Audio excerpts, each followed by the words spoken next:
Eccole le nuove maglie home del Benetton Rugby per la prossima stagione. È la splendida cornice del Teatro Mario del Monaco di Treviso ad ospitare la presentazione ufficiale della divisa dei Leoni. Un palcoscenico, è proprio il caso di dirlo, non scelto certo a caso. Il club infatti ha voluto rendere omaggio non solo al rugby, ma anche alla cultura, all'arte e alla storia della città.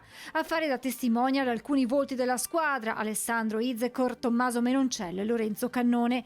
Tradizione e innovazione sono gli elementi che caratterizzano le nuove maglie, nelle quali non possono mancare i colori dei leoni, il bianco e il verde, quelle righe che riportano al passato, ad una identità che resiste stagione dopo stagione, abbinando eleganza e performance in un design che guarda al futuro senza dimenticare le radici.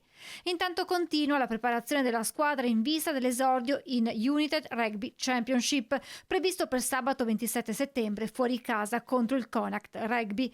Il primo test stagionale ha visto i Leoni conquistare la vittoria in trasferta contro gli Harlequins. Obviously, the result. You know, we wanted to start really well for the season, and we got the win.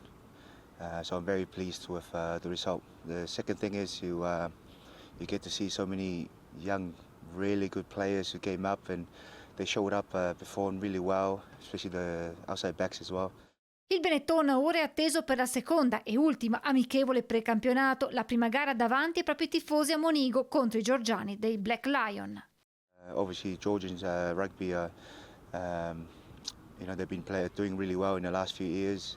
Very physical, from my understanding. I think it's going to be tough, you know, but we are looking forward to the game. Obviously, another opportunity for us to be better, to obviously work on what we've been working on in our preseason games as well. So, but yeah, it's going to be exciting. It's going to be obviously have our first one at home for our fans.